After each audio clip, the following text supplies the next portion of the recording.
Hey, it's me, Bobbert, and today I'm reviewing Sonic Unleashed for the 360 and a little bit of the reversion. I got the reversion back in 2008 and I loved the game to death. And this is the first time I'm fully playing the 360 version, which is a totally different experience. So does this game deserve the reputation it currently has, which is the speed sections are great, but the warehouse section is terrible? Or is the railhog a bit of an underrated gem? Let's find out. During this time, around 2006 and 2007, the fans were having doubts in Sega and Sonic Team's abilities to make a great 3D Sonic game. After the release of Sonic 06 and Secret Rings, the Sonic series was becoming a bit of a joke despite its success in the handheld games and the Advance series Sonic Rush and Sonic Rush Adventure. I remember when the team showed its first trailer where Sonic becomes a werewolf, this giant hand appears somewhere in the rings. Fans were very concerned that Sega is doing another pointless gimmick. When the actual first gameplay trailers were shown, fans were becoming a bit more optimistic with the speed section, but groaned when they saw the Railhog, including myself. This is the first time when I heard about the Sonic cycle, where a Sonic game gets hyped up and then leads into disappointment shortly, time after time. Sonic Unleashed came out on every platform, on PS3, Xbox 360, Wii, and even the PS2 in a mobile version. I first put a Wii version because that was the only console I had, and I enjoyed the game very much. But now I'm gonna try out the 360 version. I did try out the PS3 version later on, but I just couldn't get into the Railhog. But now I decided to completely play the HD version on the 360 on my Xbox Series X, which is a big performance boost. But I get to that a little bit later on. Anyways, time to talk about the actual game itself.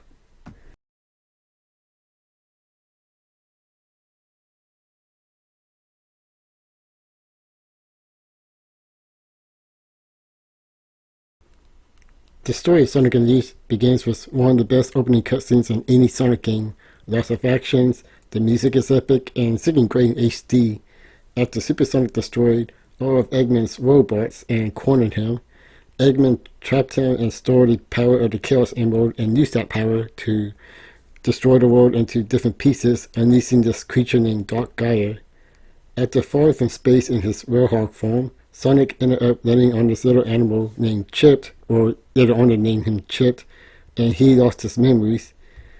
During their travels, they met up with Tails and Professor Pickles, who gave him information about these temples on each continent, and now it's Sonic and Chip's mission to go to each of the 7 temples to restore the power of the Chaos Emerald. This is the first time the boost formula was introduced, and it's a bit different than the other boost games like Curtis and Generations. First of all, the homing attack is mapped to two different buttons. First you jump with the A button and then press X, rather than pressing the same button twice. This took a little bit of time to get used to because, I just finished playing Sonic Curtis and Generation for this channel, and, it drew me off a bit. What also takes practice is drifting. It's not as sharp or precise that I expect it to be, but it works pretty fine once you get used to it. But the boosting, the stomping, and the sidestepping, I enjoy, and of course the homing attack. Going through all these levels, using moves at the right time through these stages as fast as you can. It's the best thing ever. I love these stages. I love, finding these different routes. I love replaying the levels even after collecting all the collectible medals and other stuff. Plus, there's some level up mechanics like increase your speed or your ring energy, and those are, well, I won't say optional. It doesn't really feel like it brings down the game by, locking you out of a faster experience. And I never really felt like I ran out of ring energy. They provided me with plenty of rings. So, leveling up in, the Sonic Speed form is not that bad. And as I mentioned before, I'm playing this on the Xbox Series X. It's a great experience. Like on the original 360 version, there were some slowdowns, some frame rate drops, which took you a bit, out of the experience a bit. But on the Xbox Series X, that's all gone, locked in 60 frames per section, 60 frames per second. Sorry about that. And I would really recommend getting that version of the game if you have the Xbox Series X.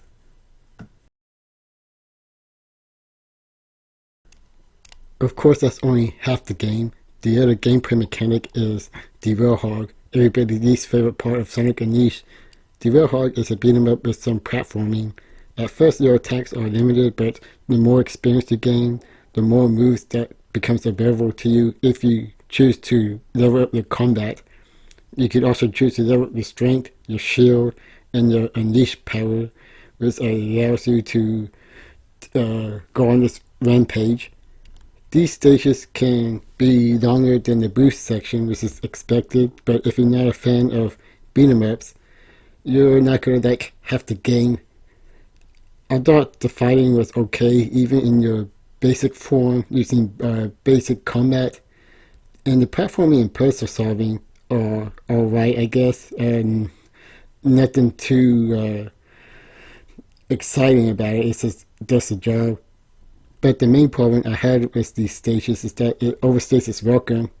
At times I average 15 minutes per Railhog stages, which is a generous estimation. It feels like it's close to 30 minutes at times. But other than that, the Railhog in general is actually okay. It's just the problem is you spend too much time on those stages. The goal for both day and night stages is to make it to the end, but also you need to collect these 7 moon medals on the way. You need them to advance to the next level. Finding these medals are pretty easy in the Railhog form because that game mechanic was made for exploration, but the boost stages is a bit harder because they're either on a different route that you need to replay over and over again, which I don't mind, or you need to be precise on the 3D areas because you can easily run past that medal and you have to turn around, which is a bit difficult to do because it wasn't meant to turn around and go back. It was just meant to go forward like a racing game. So the moon medals can be pretty annoying to collect.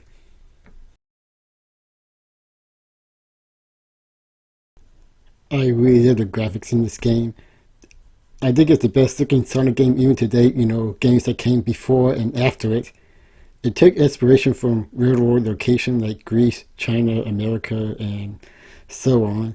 I'm pretty sure every continent is represented in some way, even Antarctica if you consider Holoska part of it. Speaking of which, my favorite levels is a tie between Spagnolia and Holoska, and even then, I feel like the other stages could take that top spot so easily. There's so many great stages. Of course, when I'm talking about these levels, it's mainly the speed stages in general. The Railhog stages doesn't look, it doesn't look bad in general, but it doesn't really stand out because I'll admit I have so many negative experiences with the Railhog, overstays welcome, that I kind of forget how good these stages are too. I think it does a good job using the world's environment and their stages, like using the first, the fire robots to melt the ice and catapulting from building to building. But, at the end of the day, people talk about the speed stages. That's what the fans remember the most, and I don't blame them.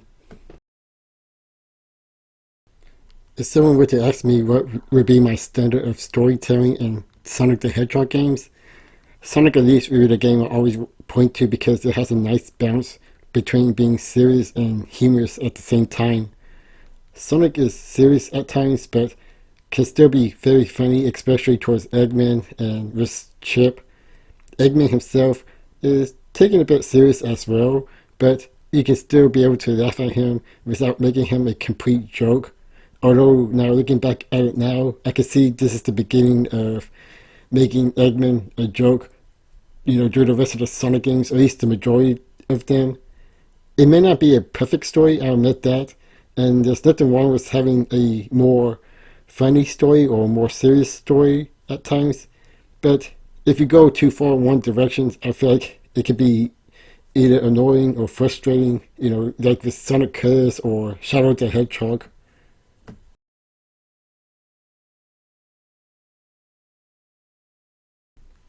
The boss battles in this game is one of the best in 3D Sonic games series, in my opinion, and that's including both the speed and the real hog boss battles. The speed section is usually against one of Eggman's robots, and it pretty much puts, the same boost through a path and hit Eggman when he's open. And the real hog boss battles showcase the brawling pretty well.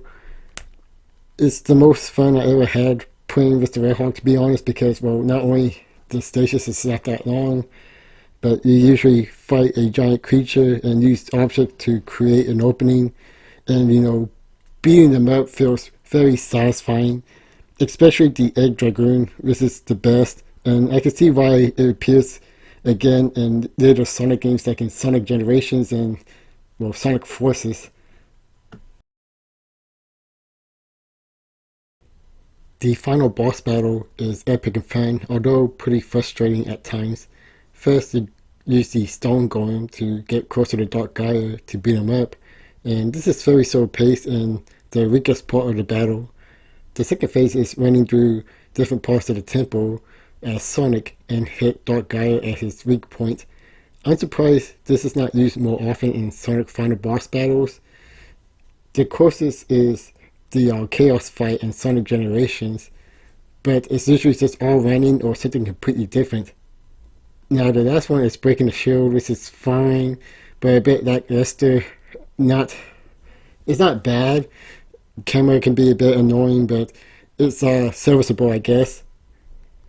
And the last part is the QTE, which, that last one with the 60 button presses is annoying, but after finishing the game, after, I say that as my final thoughts, but first we need to talk about the Wii version, but, after that game, after defeating that boss battles, it was pretty fun, let's just say that.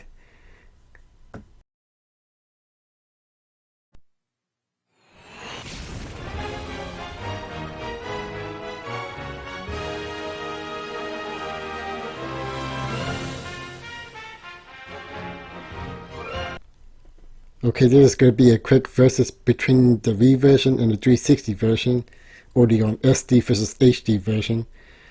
Graphics is alright on the Wii version. Of course, it's not going to live up to the 360 version, but it's serviceable. Sonic looks okay, but the real hard kind of looks like it's washed out. The Sonic has the boost bar, which means that you can't, just hold down a button and boost through the stages like in the HD version. And that's what's in my opinion. I mean, it's doable, but once you press that boost button, he's stuck boosting until that gauge is run out, or at least that part of the gauge. The Roadhog is better in the Wii version, in my opinion. It's more bearable, it's quicker, and the levels are cut into little parts, so it's more durable that way. Level design is different, which is fine. It's a different experience, and the Wii version is fun in its own way too, but the problem is that it's cut some of its content out, like it cut out Empire City, and it only has the boss battle in the Africa stage, I believe it's called Missouri. Boss battles are mostly the same except for, the one hammer boss. Instead of moving the platform in the HD version, you just beat them up in the Wii version.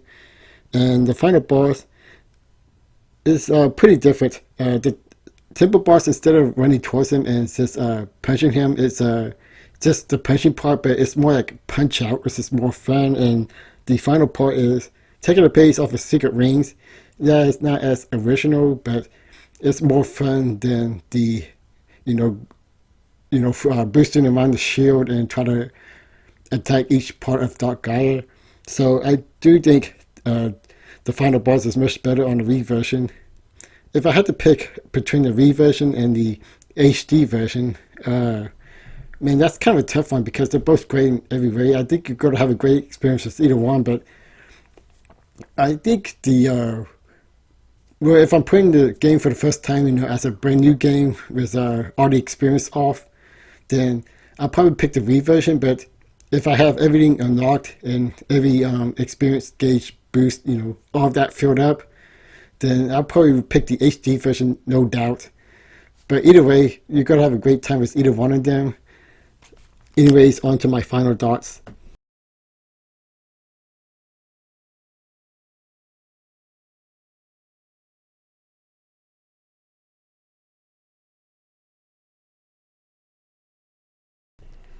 After beating the 360 version for the first time and watching the end credits, I felt something that I haven't felt for a while after playing a 3D Sonic game, and that's satisfaction.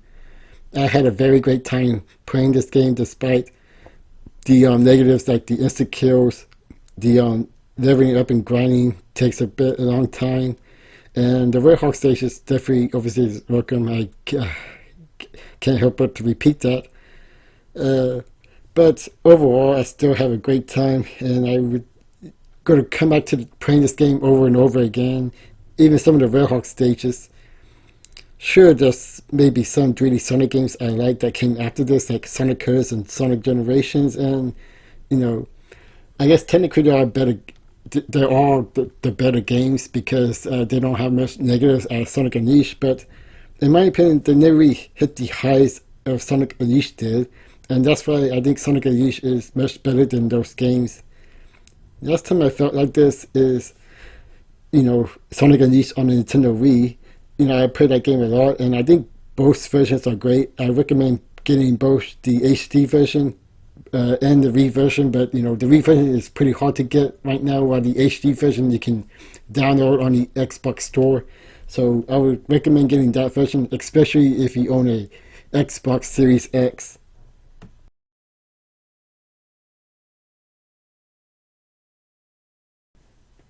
Thank you for watching my video. Hope you had fun with it. Sorry this one took a long time. It was supposed to come out in like late December, early January. Now it's like middle of March. So I've been kind of busy with other stuff, but I hope you enjoy the videos. As for my next retrospective, I think I'm going back to Railroad. Although I also want to go back into regular reviews and do a bit more versus reviews, but I admit that it probably is going to be a while since I going to upload the next big video. Assuming that it's not like a another podcast or anything like that. So sorry for the long wait. Thank you for being patient, and hopefully you continue watching me. This is me, Bobbert, and I catch you guys later.